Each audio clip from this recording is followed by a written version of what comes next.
Good afternoon, everybody. It's a great pleasure to be here today on this session of this very important event that we are holding today.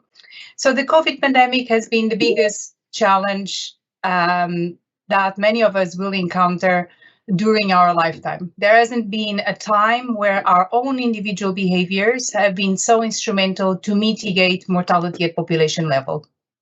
As such, behavioral science has been at the core of our public health response during the pandemic. Research-wise, however, the pandemic did open an opportunity to further our understanding of individual behaviors, how they interplay with population health and the economy, opening new avenues of inquiry that will be instrumental for our capacity to respond to future disease outbreaks. So in this session, we will reflect on those lessons learned during the pandemic and brainstorm on ways forward. So it's a pleasure to be facilitating this discussion with a very impressive lineup of speakers in this field. I will invite our esteemed speakers to make their opening remarks. This is how it's going to be organized. The three of them will then open the floor for discussion, followed by Q&A from the audience. So for those of you in the audience that have just joined, do enter your questions through the Q&A chat.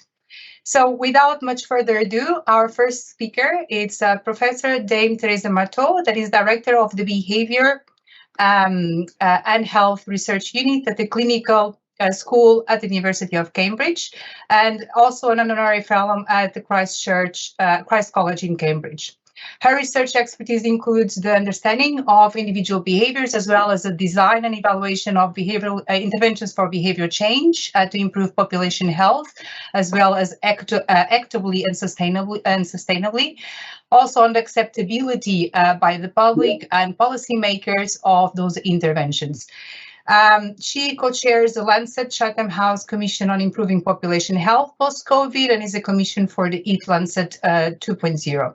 She had a very prominent role during the pandemic. She was a participant in the UK government's SAGE group responding to the COVID-19 pandemic, and in particular in two SAGE subgroups, the Scientific Pandemics Inside Group on Behaviors, as well as the Environment and Modeling Group.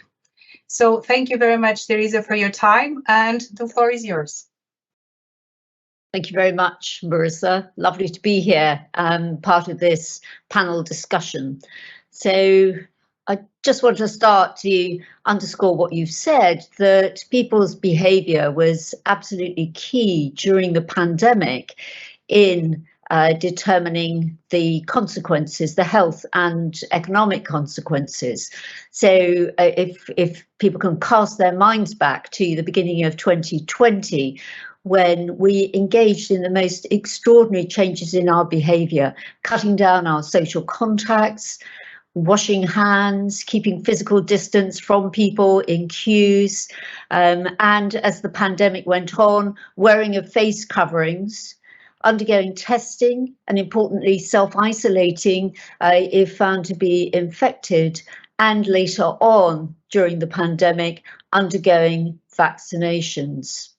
So in the main, people changed their behaviour to a huge amount, and this was very much facilitated by policies and rules that were established that enabled people to change their behaviour.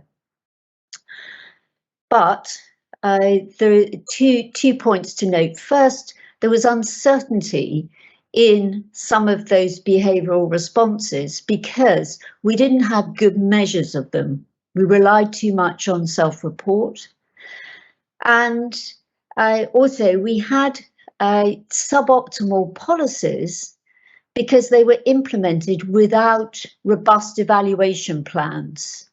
So I just want to elaborate on those 2 points to think about what we could do better in preparing for next time.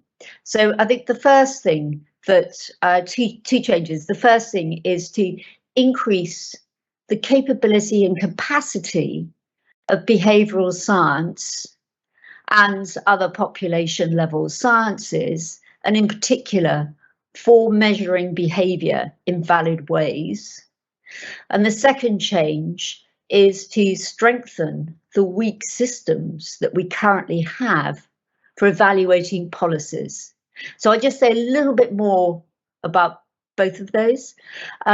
So in terms of increasing capability and capacity for measuring behaviour objectively, there was a review, a systematic review published at the beginning of this year from James Rubin and colleagues at King's College in London, and what they were looking at was the proportion of papers, studies that had used objective measures of behaviour, and they were just looking at 3 sets of behaviour: hand hygiene, wearing of face coverings, and social distancing. And over 27,000 papers, they found 48 that had used an objective measure. So that's, by my estimate, 0.002%, slightly less than that. And of these, 35 had used both self-report and an objective measure. And just looking at the ones on hand hygiene, what you can see there is that when people are self-reporting those behaviours, there's about a doubling of adherence to what's recommended compared to when they're objective measures. And the largest gap was seen in one study amongst healthcare workers in the US, where 99% reported engaging in hand hygiene as along with the rules at that time, whereas when observed objectively, it was 46%. So a huge gap.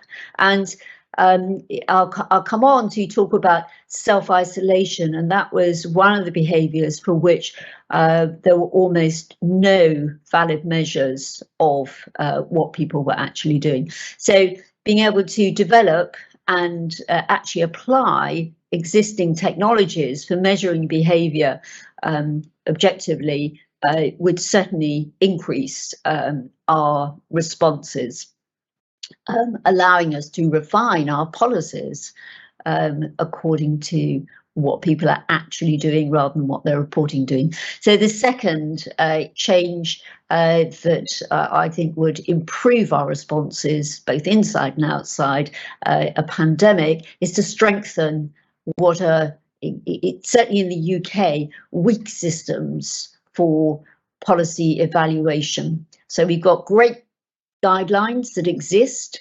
in the UK. The government has Green Book, the Magenta Book. We can come on to talk about those later in the panel discussion. So we've got great guidance on the importance of evaluating all stages of the process of policy making, but the norm is not that we don't evaluate policies.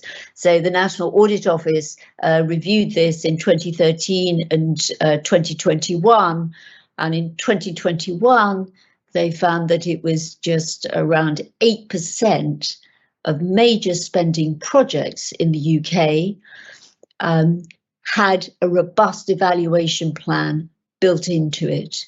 And that's over £400 billion worth of investment. So the majority of that investment has no evaluation plan. So how would that have helped during the pandemic? Just to take 2 quick examples. One, in terms of self-isolation in the poorest households. On several occasions, sage advice was for financial support for the poorest households to enable them to self-isolate. So motivation to self-isolate was as high in low as high-income households, but low-income households didn't have the financial ability to do that. It was recommended by SAGE that they should be not lose any money in those households if they're asked to self-isolate. Government introduced a policy that wasn't in keeping with that advice, but it was an improvement. So there was fixed sums of £500 available to those households. But they also introduced at the same time fines of up to £10,000 for those not self-isolating. There was no evaluation that was built in, so we don't know whether that change in policy increased the number of people who were self-isolating, particularly in the poorest households, whether it had no impact, or whether it actually decreased the number of people who were self-isolating, because there were anecdotal reports that people wouldn't go for testing if they couldn't afford to self-isolate, because they certainly couldn't afford fines of up to £10,000. Finally, just another example of where a robust evaluation plan, monitoring in real time the rollout of policies, would have provided feedback that could have allowed the policies to be adjusted and to improve responses, and that is for the vaccination programme. Now, vaccines only work if you get them into people's arms, to state the obvious. And in December 2020, SAGE recommended that government anticipate the lower uptake of vaccination in some ethnic groups based on pre-existing evidence on vaccine take-up. The vaccine programme was rolled out without a robust evaluation, and in April 2022, looking at the uptake rates, around 73% across the whole of the UK population, but looking at those in minority ethnic groups, the biggest gap being between those self-reporting as Pakistani, where the uptake rates were around 38%, compared to those self-reporting as white British, where the uptake, I think, was around 78%.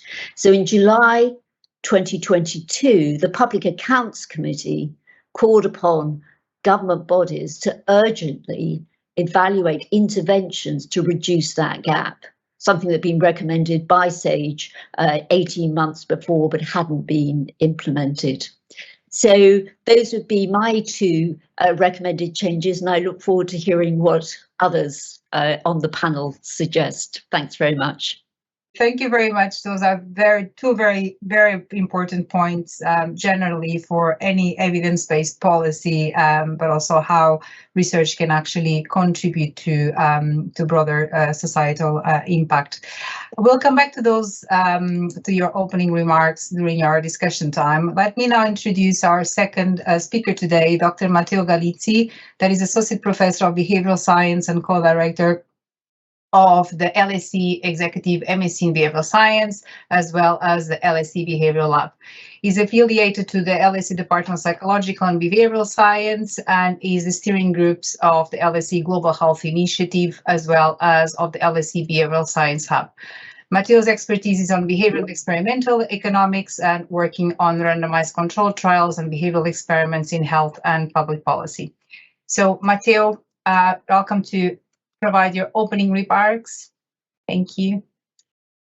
Yeah, thank you very much for inviting me. It is really a great pleasure to be here. And thank you for the invitation to Professor Neil Ferguson, Katarina Hauk, and Marisa Miraldo. I've always been impressed by the depth and the breadth of the work at the Jameel Institute, and it's really a great pleasure to join this symposium with such a wonderful panel. Let me also thank Roshni Mehta for the fantastic support, and I'm not sure I can, you can see my slide, but I can try to share them, but in we see, but there it's not. Yeah, perfect. Yeah, open. Thank you. Yeah, so what I wanted to add to the discussion is from the perspective of a behavioral economist that has worked a bit on some regional and national COVID-19 task forces, are 3 points on how we can strengthen the future pandemic responses. And what I've learned during this almost 3 years is that, first of all, we need to fully account for the diversity of all the possible behavioral interventions that are available, and also fully accounting for the heterogeneity of individual responses to those behavioral interventions. The second point I want to make is we really, and is similar to a point was made by Professor Marteau, was to enhance the learning opportunities that we can have from the rigorous evidence coming from the field and from field experiments in particular. And finally, maximizing the collective learning opportunities across contexts and also over time. Let me briefly elaborate on these 3 points by saying that it's fair to say, by looking at the literature, that most pandemic responses to date have relied on a very narrow set of behavioral intervention to change behavior, mainly messages. Messages are very powerful, but is only one type of behavioral intervention. There is a much richer, much more diverse toolkit of behavioral science intervention, including nudges, boost, for instance, which are to support decisions, but also incentives, mandate, taxes, subsidies, regulation. And it's fair to say that despite there are some systematic reviews and meta-analyses out there already, but it's fair to say that almost 3 years since the start of the pandemic, we still have very little rigorous evidence on which behavioral intervention works more effectively and cost effectively in changing individual population behavior in a pandemic. One of the reasons is related to the method, and then I'm going to go back to that one in a few minutes.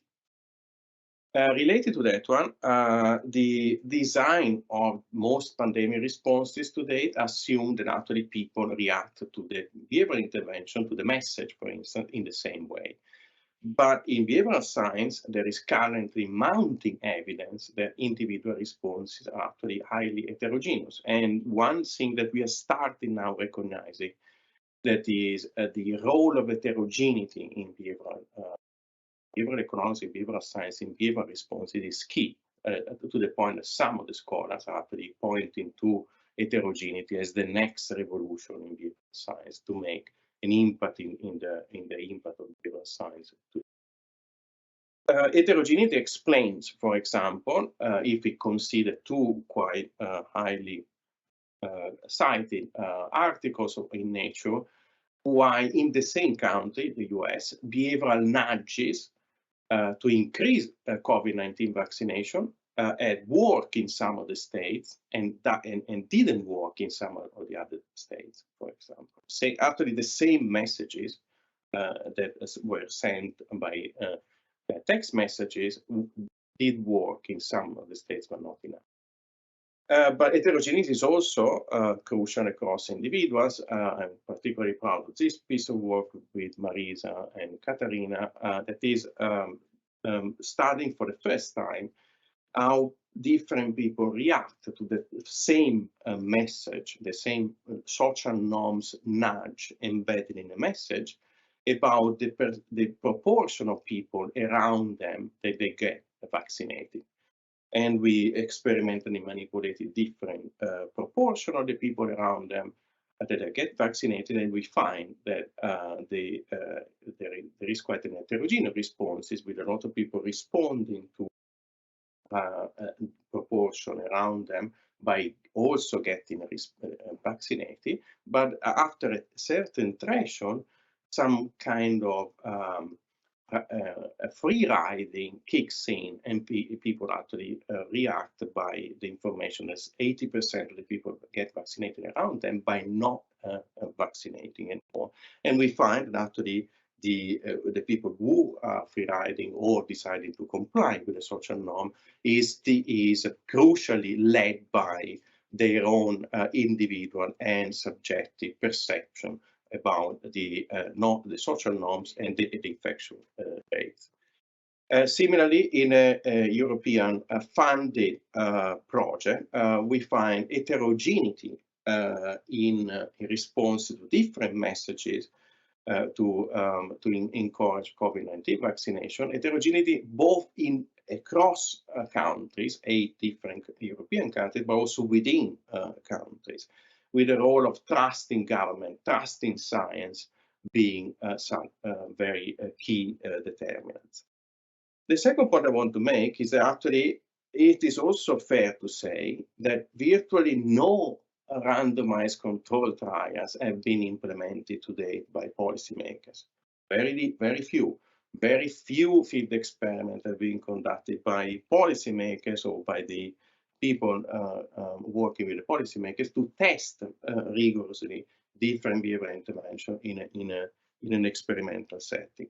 Of course, we all know that it's very difficult and challenging to run randomized control trials and field experiment in the middle of a pandemic. And there are lots of logistics, ethics, and policy constraints to run, for instance, cluster randomized control trials to test different messages or to test different subsidies, incentives, or other type of behavioral intervention. However, cluster randomized control trials are only one type of behavioral experiment that can be conducted. For instance, the authors of this paper in Science, published in 2020, advocated quite vigorously the use of randomized control trials using, for example, a step wedge design, where basically you are providing a behavioral intervention to all the regions, all the part of the city, but you are randomizing the order in which you are introducing the intervention or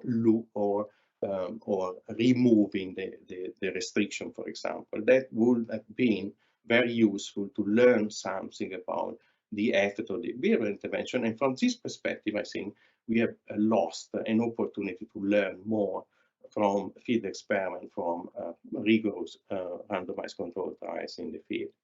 The last point that I want to make is that the pandemic has showed that we have learned quite little over time. People, if you get a ride on the London tube, now virtually no one is wearing mask, and those behavior that seems to be quite reasonable, common sense behavior to protect yourself and others during the pandemic, including washing your hands more often, wearing a mask in overcrowded place, stay at home when positive, almost disappeared, and not even 3 years from the start of the pandemic, as if the restriction lifted all in once, were not able to be framed as new reasonable social norms to continue, not only during the last wave of the pandemic, but also after the pandemic. But also, it's also fair to say that we have learned quite little across different contexts in the same time. So consider the week of the 10th of March 2020, consider Bergamo in Italy, the city I'm from and the city where my parents lived at the time. At that time, the deaths by COVID-19 were so many that the army was called to carry the coffin for cremation to other provinces. That same week, the Secretary General of the WHO formally declared COVID-19 a pandemic. And that same week in the UK, the mass gatherings were allowed to take place in the UK, involving more than 300,000 people in total. So outcomes is really striking that a lot of policymakers are not able to learn more from other contexts at the same time. That is probably the challenge that was taken by this collaborative project led by Kai Ruggeri, and I'm part of the 75 authors here. You can probably find my name in the long list of authors, but the idea is let's evaluate what we have learned from behavioral science about the COVID-19 collectively, bringing all the evidence together. So there have been a number of claims made by behavioral scientists before the COVID-19 pandemic, and now it's time to evaluate those claims based on the available evidence. For example, as I mentioned before, messages have been quite important in fostering and in incentivizing COVID-19 vaccination.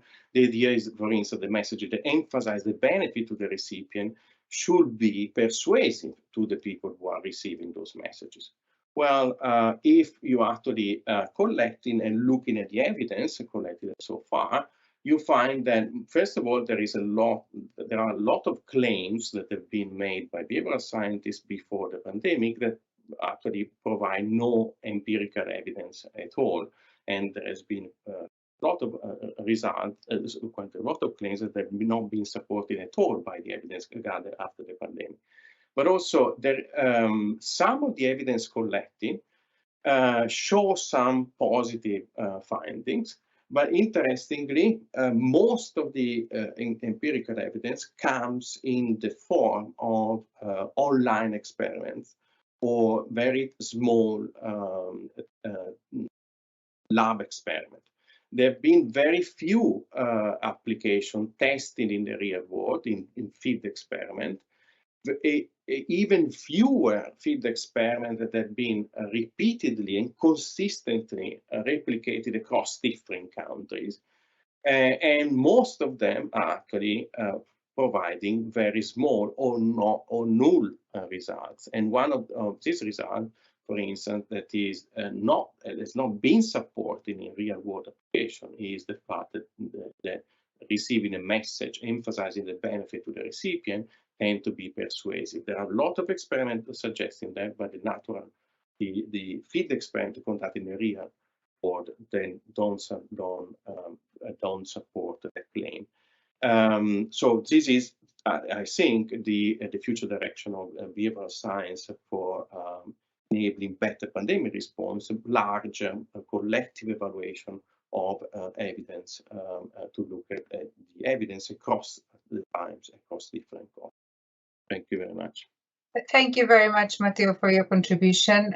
Lots of interesting and also complementary and reinforcing suggestions with regards to the presentation by Theresa. We'd like now to welcome our third speaker. Our third speaker is Professor Rafael Calvo, so he's going to offer a different perspective on lessons learned. So he's chair of engineering design, as well as the director of research at Dyson School of Design Engineering here at Imperial College. His expertise is on the design systems that support well-being in many areas of health, including mental health, but also other areas like education, as well as in the ethical challenges raised by new technologies that can be so instrumental in gathering that data that we just spoke about, to be so instrumental for us to be better prepared to address pandemics. Rafael is also co-lead of the Level Home Centre for the Future of Intelligence and chief investigator at the Australian Research Hub on Digital Enhanced Living, as well as associate investigator of the Australian Centre for Excellence in Autonomous Decision Making. Rafael, thank you very much, and the screen is yours. Thank you, Marisa, for the invitation and the opportunity to have a conversation with such interesting people. I would like to start first by following on the points that Theresa made. I completely agree with the importance of data. Data, as she clearly described, especially observational and objective data, is essential to assess interventions. If we do not even know if people are using masks or using or changing their behaviors, it is very hard to assess the impact. Or it is actually impossible to assess the impact. So data is very important.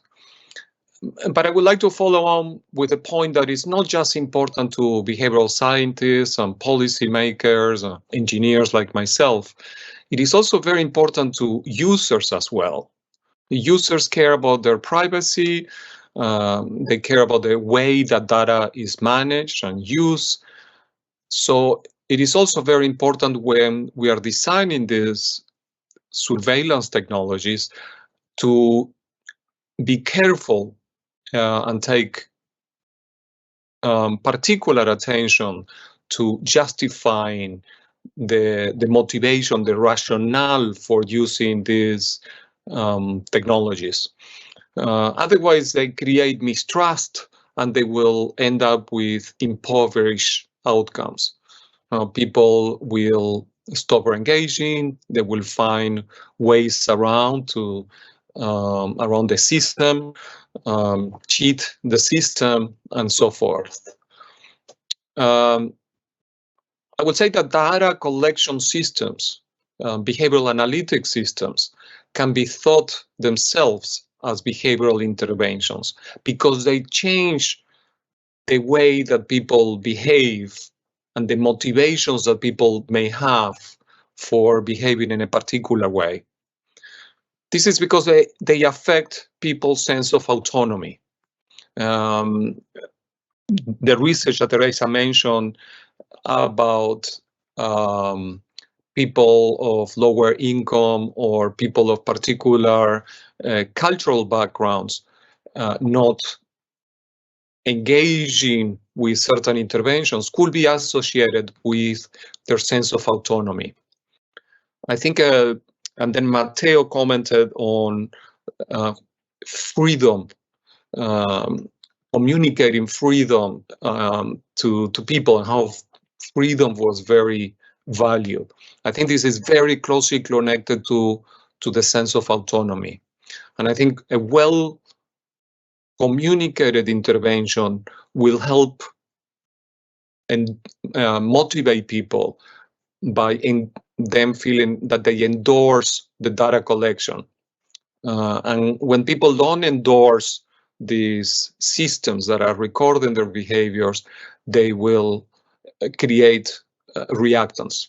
Behavior change interventions that are not endorsed create strong forces against them. I think these interventions also affect their sense of competence. People will tell you when you show interventions that are hard to use, they will express feelings of, I cannot do this. I cannot do what you're asking me to do. And I think this is also connected to some of the evidence that Matteo and Theresa mentioned, where, for example, people from lower income was not able to isolate because they could not afford it.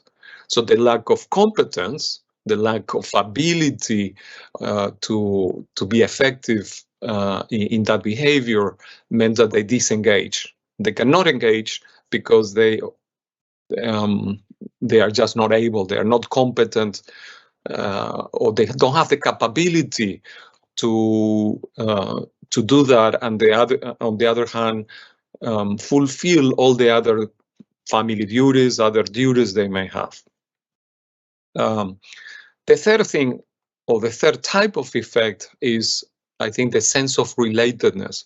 All these behavioral interventions have an impact on how we relate meaningfully to our community.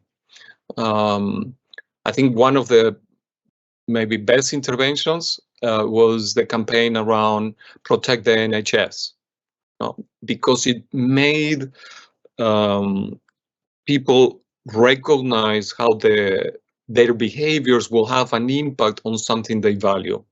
So people tend to respect the NHS in the UK, and putting doctors and nurses at risk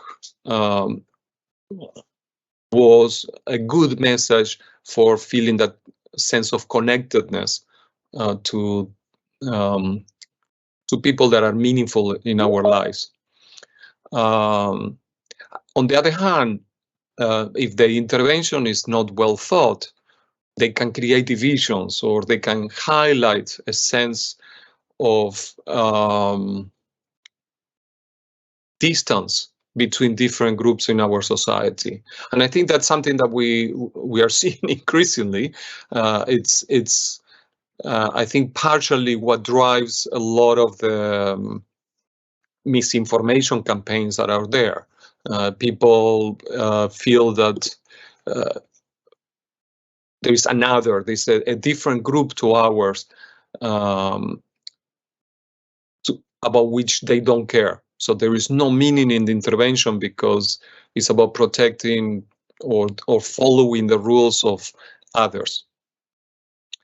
there is a lot of evidence, empirical and theoretical evidence, on how this concept of autonomy, competence, and relatedness affects motivation, engagement, and well-being. Motivation can be in a spectrum from a very extrinsic, the carrot and stick concept, when we are forced to do things, or can be on the other extreme, very intrinsic, where we do things because, well, we have fun. In the middle, but close to intrinsic, we have motivations that are about aligned values. When I believe that my behaviors or the behavior I'm asked to engage on aligns with my personal values, I'm much more likely to do that right now, and I'm much more likely to do it in the long term. This is also something that Matteo was bringing about how we seem to have forgotten. And I think it's not necessarily that we have forgotten or not learned, is that the motivation we had at the beginning of using a mask or engaging in these behaviors was extrinsic. The motivation was we had a mandate from the government to use a mask, or from our employers, or from the businesses we went into, etc. As soon as the mandate was removed, because the motivation was extrinsic, the motivation was gone. We didn't have an intrinsic motivation to do it. And I think that's a lot connected to the reasons we engage in different approaches to behavior. So well, I just want to wrap up there with the idea that this combination and the understanding of socio-technical systems, interventions as part of socio-technical systems, where the subjective experience of those we are trying to help matter, and the technology, those two concepts coming together is really important. Thank you. Thank you very much, Rafael. We'll come back to all those points that you made, and the role of technology as a behavioral intervention in itself, and how it can enable or hinder actually our responses to mitigation strategies to the pandemic. Maybe let me first start with one question, perhaps for Theresa. So Theresa, you really highlighted the role of good data and better metrics as really being the essence, and that was also very visible in what Rafael just said, and also Matteo, of the essence of any intervention designed for behavioral change. Could you give us one example what we could have achieved or what we could have gained health-wise or economically during the pandemic if only we would have been able to measure things in a much more accurate way? Thanks. Good question. And I'll just highlight again the examples that I gave. So thinking about self-isolation, and we were having to rely on different ways of measuring this, using self-report and policies. People realized that the self-isolation was absolutely key to keeping transmission low. And we invested maybe it was £22 billion in the end in test, trace and isolate. But we invested almost nothing in trying to measure self-isolation. So if we had been able to measure self-isolation, had valid measures of that, we could then have evaluated how well our policies, such as providing financial and other support, were doing.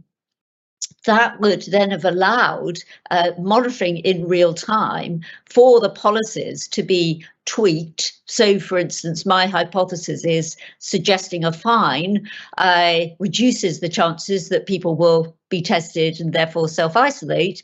One could then test that out and see whether or not there's a subsequent change. So you can refine the policy, and particularly working in a pandemic, that then generates evidence that can then feed back in a virtuous circle to the people providing the advice, so that they can temper their advice based on understanding people's behavioural responses in the context of the pandemic. So I hope that provides an illustration for you on how data can be extremely valuable.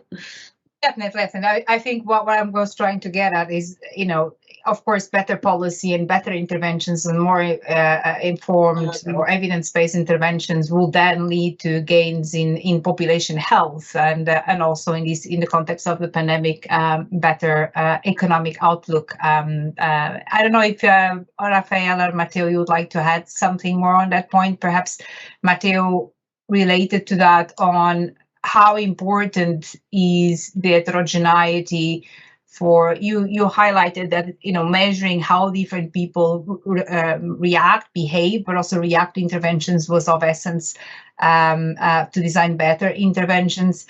But also, we saw that this pandemic had a very detrimental impact on certain subgroups of the population. Theresa and also Rafael mentioned low income and certain, more vulnerable groups in the population. How instrumental is measuring this heterogeneity, but also then reflecting that in more personalized interventions to mitigate economic and health inequalities? Thank you very much. Yeah, I agree on what has been said so far, but I think is an important point that probably we have a lot to gain from triangulating different types of data. First of all, real behavioral data, not self-reported data on health behaviors, including pandemic behaviors. Of course, one reason why we have relied a lot on self-reported data was due to the technological constraint of the behavioral intervention, very often that relied on messages over mobile phones or online surveys, online experiments, and so on. And it's very difficult to embed real behavioral data in online or mobile surveys or experiments. But we have lots to gain by integrating those type of data with some behavioral data, geocoding data, biomarkers, for instance, and other type of data, but also to kind of integrating in a kind of a longitudinal platform, in a kind of longitudinal perspective, to follow up people over time, and hopefully to make it in different contexts so that we can gain evidence, not just over time, but across different contexts. How is that difficult or easy to do? Well, of course, it will take a lot of effort to do something like that, but we are probably now in a good position to have learned lessons from the past pandemic and to be better prepared for the next one. And if we do so, it is possible to think that the next generation of behavioral intervention will be highly customized and personalized, that will target individual-specific characteristic, individual-specific attitudes, in a way that to target different people with different type of behavioral intervention. As I completely agree with what was said up to now, that some of the people may react to nudges or messages because their economic and socioeconomic condition allow them to do it. If when asked, for instance, to work from home, I can work from home. Lots of my things, excluding field experiment, can be done from my home. But lots of people cannot do that because they have to earn money and go out, and they cannot. So, and for that people, if we know more about that people, we can tailor behavioral intervention, for instance, in terms of subsidies, or in terms of support that is different from the one targeting other people. But of course, if the same argument can be expanded to any type of set of behavioral or psychological mechanism, of course. So the more we know about the behavioral and psychological mechanism, the more we can tailor the behavioral intervention to the individual specific characteristics. Theresa, Rafael, would you like to make some follow-up comments? I think understanding what people are doing and what is the effect of their behaviors is obviously essential. There's no doubt about that. We can't design interventions without that understanding. But understanding why they are doing that is possibly more important in the longer term, because like in the examples that Theresa was mentioning before, sometimes people may engage with the intervention right now, but we don't know what will happen 6 months down the road. And we have learned that the pandemics can last very long.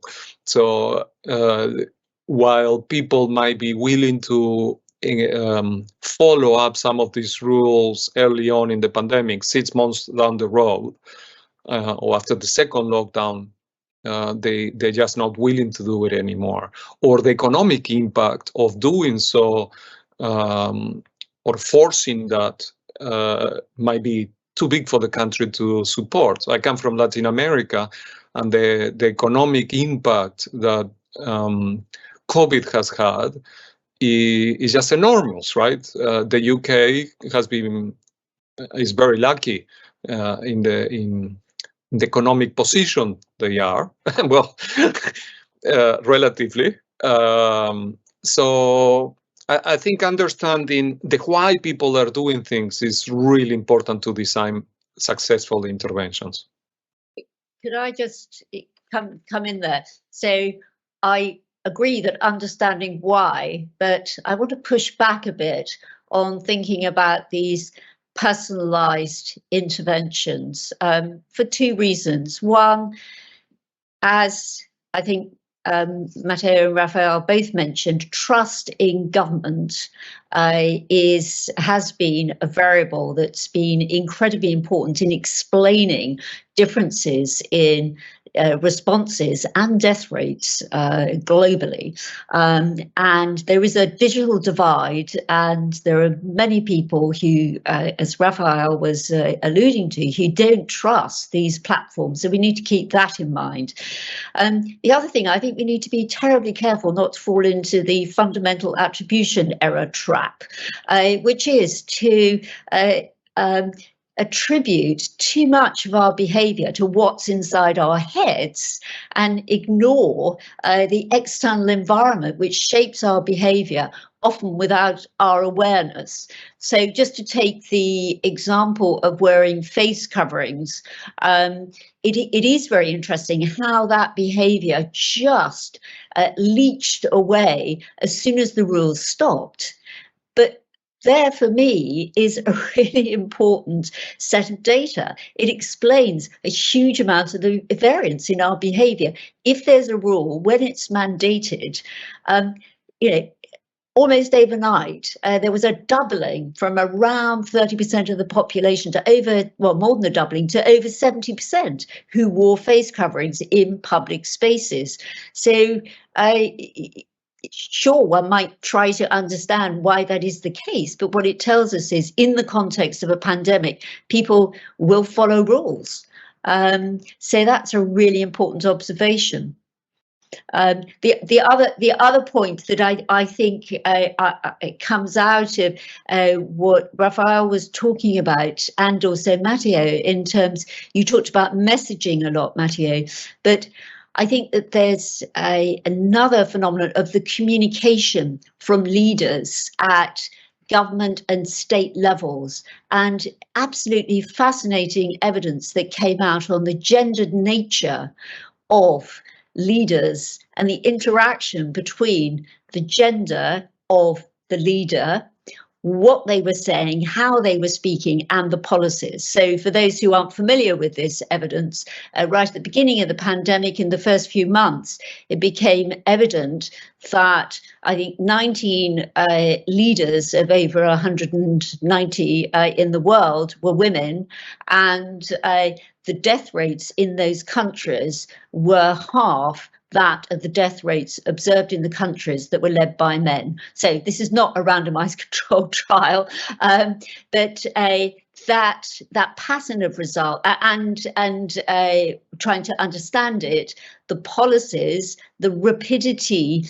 So the female leaders tended to respond more rapidly than the male leaders, and analyses that were conducted in the US and I think in Brazil, looking at mayors and state leaders, again, a similar pattern. And in the US, where they've got more states, they were able to look at the communication styles of the men and the women.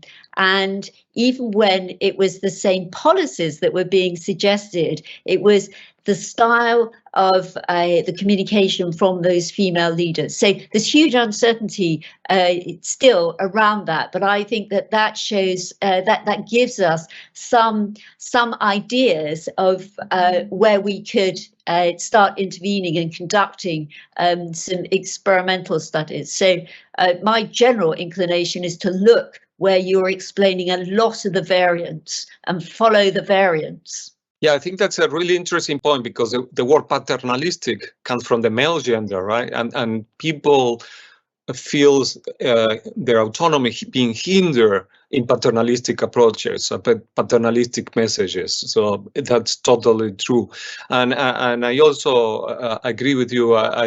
When Matteo was describing this big data approach of personalization, the concern I have is that it can also be used or felt as the same platforms that produce Cambridge Analytica, for example. So people have become very wary about personalization. In engineering, personalization was the big thing 10 years ago, and it still is today, of course. But I think from the ethics perspective, it might have been one of the most difficult, I don't want to say worst decisions we made in engineering, because the consequences have shown to be very negative sometimes.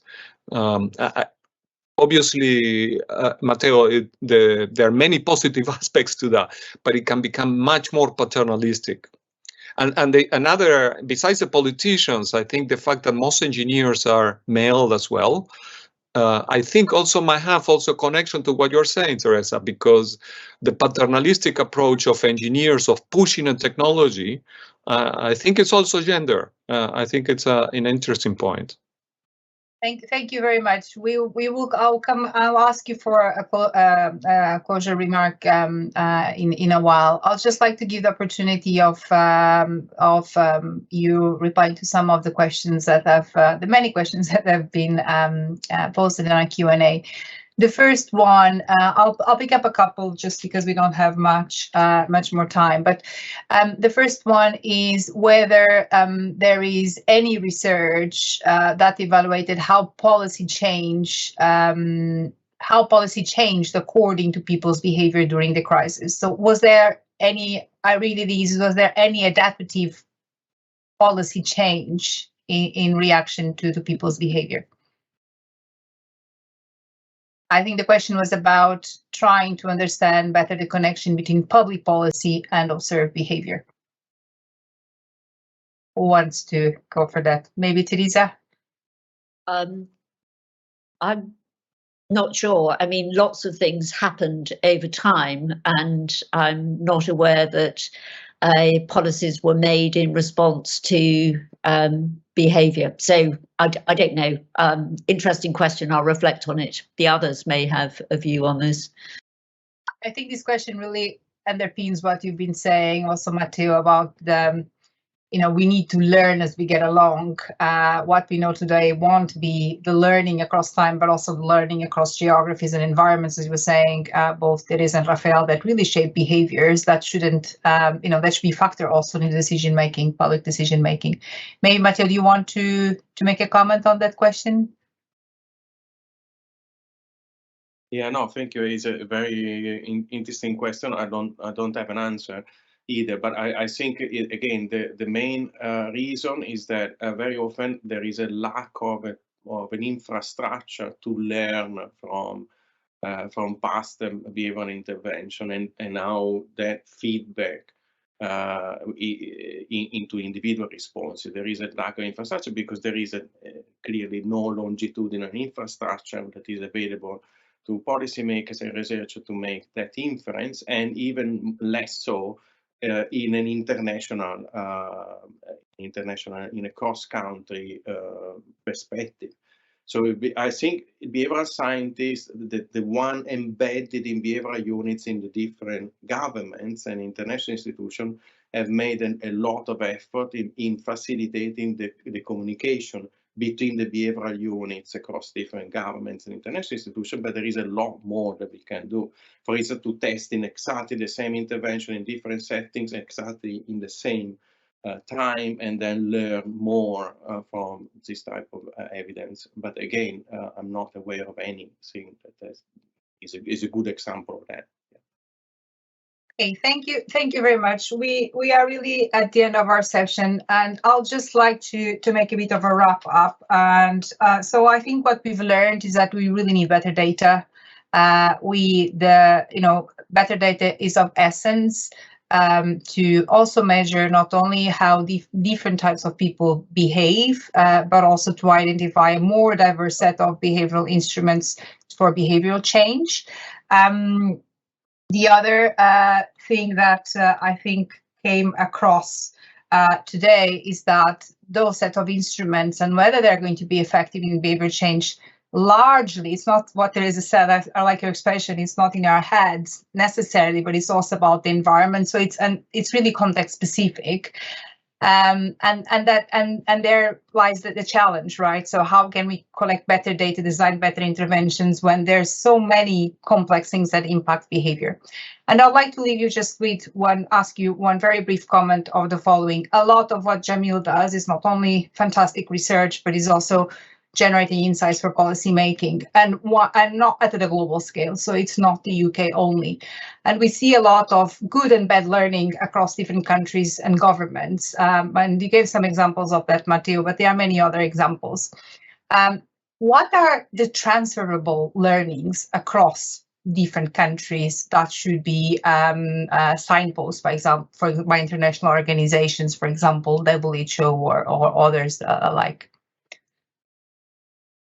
And maybe it's a very complex question for the amount of time we have.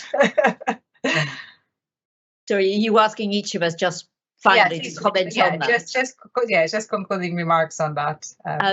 So I think what I'd say is that the response to the pandemic, and we've mentioned, many been talking about the UK, but we've mentioned other, global data as well. I think it's provides an opportunity for us to learn about how to sharpen behavioral responses to the major crises that we face. So it's the pandemics in the future. We've got non-infectious diseases, so we've got obesity as a major challenge to the world, and we've also got climate change. And for all of those, behavioral responses are absolutely key to reducing those threats. So the intersection of those that are really, really important also in the context of the pandemic. Yeah, absolutely. So I think that now is the opportunity where we can take some of the lessons that we've been highlighting in this session today, not just for future pandemics, but for the other major threats that we face. Thank you very much. Matteo, 30 seconds closure remarks, please. Yeah, no, thank you. Two messages that came across quite consistently from the collective exercise that I mentioned before was the tension between freedom and security that was already mentioned by Rafael before, and the role of trust, which is related to the ethics and the integrity of the government and of science. And I think these are two key points. Thank you. Rafael? I guess just following up on the conversation, I think understanding motivation, the why people do things, to me is really important. And concepts like autonomy, competence, relatedness, there's empirical evidence for them across cultures, across age groups, across life domains, from education to health. So many different types of behavioral interventions in sustainability, in health, etc., will depend on designing them so they support these psychological needs. Thank you very much. Thank you, the three speakers. Thank you for our audience. Apologies, we didn't have time to discuss all your questions. And thank you to the organizers. Thank you.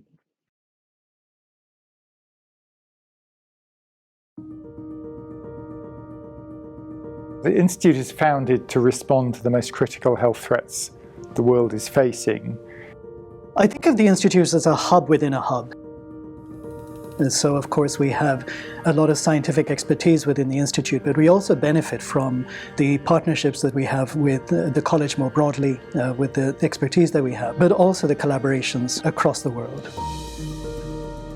This diverse team with a single purpose is what sets Jameel Institute apart. Interdisciplinary. We're not a group of economists or a group of epidemiologists or a group of healthcare system modelers. We're all of those things put together.